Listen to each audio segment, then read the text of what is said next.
আমেরিকার এই যে ডোনাল্ড ট্রাম্প, ওর থিওরিটা হচ্ছে যে আপনার এই ইউএস ফার্স্ট, মানে সে তার দেশ প্রথম, পরে যা হবে হবে। এখন সবাই সারা ওয়ার্ল্ডের সবাই কিন্তু যত কিছু তৈরি করে সব আমেরিকাতে যায়। আমেরিকা হচ্ছে যে সবচেয়ে বড় বাজার।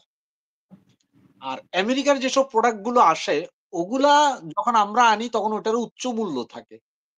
আর তৃতীয় বিশ্বের দেশ হিসাবে বাংলাদেশ, ভিয়েতনাম, পাকিস্তান, তারপর কিছু দেশ আছে। তার মানে আগে আমরা একটা পণ্য পাঠাইতে 15% দিতাম। ডোনাল্ড ট্রাম্প আসার পরে এটাকে প্রথমে 37% করলো, পরে ৩ মাসের জন্য এটাকে স্থগিত করে ৩৭ থেকে এখন আমাদের জন্য নামায় আনছে হচ্ছে যে 35%। কিন্তু আমাদের জন্য দুর্ভাগ্যের বিষয়টা কি জানেন? আমাদের জন্য 35%, যে আমাদের যে গার্মেন্টস পণ্যটা এটার উপর আবার চায়নার উপরে কিন্তু আবার 10% আছে। ভিয়েতনামের উপরে আছে 22%। আমাদের কিন্তু 35%। তাহলে আমাদের সবচেয়ে বড় কম্পিটিটর ছিল কিন্তু চায়না এবং ভিয়েতনাম। কারণ চায়নাও প্রচুর পরিমাণে গার্মেন্টস পণ্য উৎপাদন করে। এই যে শার্ট, প্যান্ট আমরা যা বাইরের দেশে পড়ি।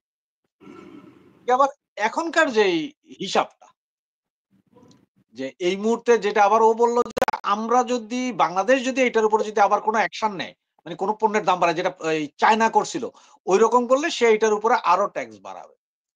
আর এটা আসলে সে শুধুমাত্র বাংলাদেশের জন্য গ্লোবালি সে বাড়াইছে। গ্লোবালি বিভিন্ন জায়গায় যেখানে যেখানে জিওপলিটিক্সে ওনার খেলা আছে সেই সব জায়গায় কারণ হচ্ছে তোমরা আমার কথা মানবা না, সুতরাং আমি তোমাদেরকে এমন ভাবে ধরবো যে এবার তোমরা আমার সব দিতে বাধ্য হবে। এটা হচ্ছে মূল খেলা। আর সে যেহেতু আমদানি করে, সে যেহেতু বিভিন্ন জায়গা থেকে নেয়, তুমি আমার কাছে না বেচা বেচবা কোথায়? এখন আপনি চিন্তা করেন আমার দেশে অন্তত 10 লক্ষ লোক আছে যারা গার্মেন্টস সেক্টরে চাকরি করে জীবন নির্বাহ করে। কালকে যদি 50% বন্ধ হয়ে যায় গার্মেন্টস, কি অবস্থাটা হবে? আর এখন এই 35 বিলিয়ন 35% আপনার উঠা মানে হচ্ছে যে 8 বিলিয়ন।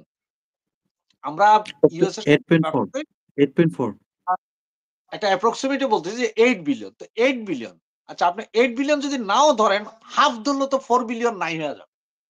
4 বিলিয়ন মানে আমাদের পুরো বাজেটের উপরে কি পরিমাণ প্রেসার পড়বে, আমাদের জিডিপির উপরে কি প্রেসার পড়বে সেটা চিন্তার বিষয় কিন্তু।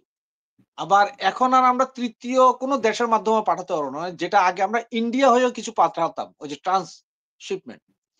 বা আপনারা এমনও করতে পারবে না যে চায় না যে ঠিক আছে তোমরা আমাকে বানায় দাও, আমি এই জিনিসটা আমার লেভেল লাগায় পাঠাবো, তাও করতে পারবেন না। মানে আপনি যেভাবেই করবেন করেন, সেটা আপনি ধরা খাবেনই। 35% ফ্যাক্টরটা সে ফালাইছে, তার মানে হচ্ছে কি জানেন যে সবাই মিলে তাকে ধরেন। ব্যবসা যেহেতু তাকে তার সাথে করতে হবে, সুতরাং তার সাথে কথা বলেন, তারে তেল দেন, তেল মাজেন। এখন বাংলাদেশ আপনারা যদি যে করিডোর, বন্দর, সেন্ট মার্টিন এগুলো দেওয়ার জন্য রাজি হইতেন তাইলে হয়তো 35-এর জায়গায় ভিয়েতনামেরও তো শুল্ক অনেক বাড়িয়েছিল, সেটা ভিয়েতনাম দেন দরবার করে আমেরিকার সাথে কমায় নিয়ে আসছে, ওদের তো এখন 20%। তো আমরা কেন পারলাম না? গার্মেন্টস পণ্যে 22%, ওদের গার্মেন্টস পণ্যটা 22%, কিন্তু আমরা হচ্ছে গার্মেন্টস পণ্য। না না, আমি বলছি আমরা কেন পারলাম না? আমাদের তো একজন ডক্টর ইউনূস আছেন, না আমাদের তো নোবেল ইন্টারন্যাশনাল বিজয়ী, খেলোয়াড় ছিলেন। বিশ্বব্যাপী ওনার অনেক ক্ষেত্রে। দেখেন এখন আমাদের ইন্টারন্যাশনাল খেলোয়াড় প্রথমে বললেন যে ওনার চিঠি পাওয়ার সাথে সাথে 3 মাস স্থগিত করেছেন। উনি বৃহস্পতিবারে চিঠি দিয়েছেন, শুক্রবারে কি যে ইউএস পৌঁছে গেছে? কারণ এগুলা বলে ইমেল করছেন না, ইমেল করলো তো ভাই একটা অফিসে আপনি ইমেল করো, কূটনীতিক পর্যায়ে এটা হইতো মানে 3-4 দিন লাগে ইমেল লাস্ট পর্যন্ত পৌঁছাইতে। এখন উনি এতদিন কি করছেন আল্লাহ জানে। এখন উনি আমাদের কি উপদেষ্টা, 2 জন উপদেষ্টা আছে, একজন বাণিজ্য উপদেষ্টা, আরেকজন হচ্ছে যে মনে হয় আপনার সামরিক উপদেষ্টা বা কেউ একজন। এনএসএ হ্যাঁ, খলিল ওনারা রহমান। গেছেন। তো ওনারা যায় কি করবেন? এখানে তো আসলে তো বাণিজ্যিক উপদেষ্টা বা বাণিজ্য সচিব এরাই যাওয়ার কথা ছিল। তো আমার জাতীয় নিরাপত্তা উপদেষ্টা ওখানে বসে কি করবে? উনি তো নিরাপত্তা উপদেষ্টা, উনি তো জাতিকে কিভাবে রাখা যায়, অস্ত্র চোরাচালান কিভাবে নিরোধ করা যায়, কি কিনা যায় ওইটা। এখন কিন্তু আজকে কিন্তু একটা প্রস্তাব দিয়েছেন ওনারা, যেমন এই আমেরিকার বিমান আমেরিকা থেকে, যেটা আপনার গত গভর্নমেন্টের কাছে বহু দেন দরবার করছিল কিন্তু কিনে নেয়, কারণ হচ্ছে যে আমেরিকার চেয়ে সস্তা হচ্ছে যে আপনার ইউরোপিয়ার বিমান বোয়িং। তো এখন আবার হ্যাঁ ফ্রান্স, এটা ফ্রান্স ইটালি এরা মেক করে। সুতরাং এখন আবার ওনারা আমেরিকা থেকে কিনবেন বললেন। মানে আমেরিকান যা যা চাইবেন সবই দিবেন, তারপরও শুল্ক, কিন্তু আমার মনে হয় না এই শুল্ক কমবে। আর না, একটা শুভঙ্করের ফাঁকি আছে, যেটা হচ্ছে যে আসলে 35%ও বাড়ে নাই, আগের 15% রদ হয় নাই, তার মানে 35 প্লাস 15 হবে, কিন্তু টোটাল আমাদের প্রায় 50%। 50%।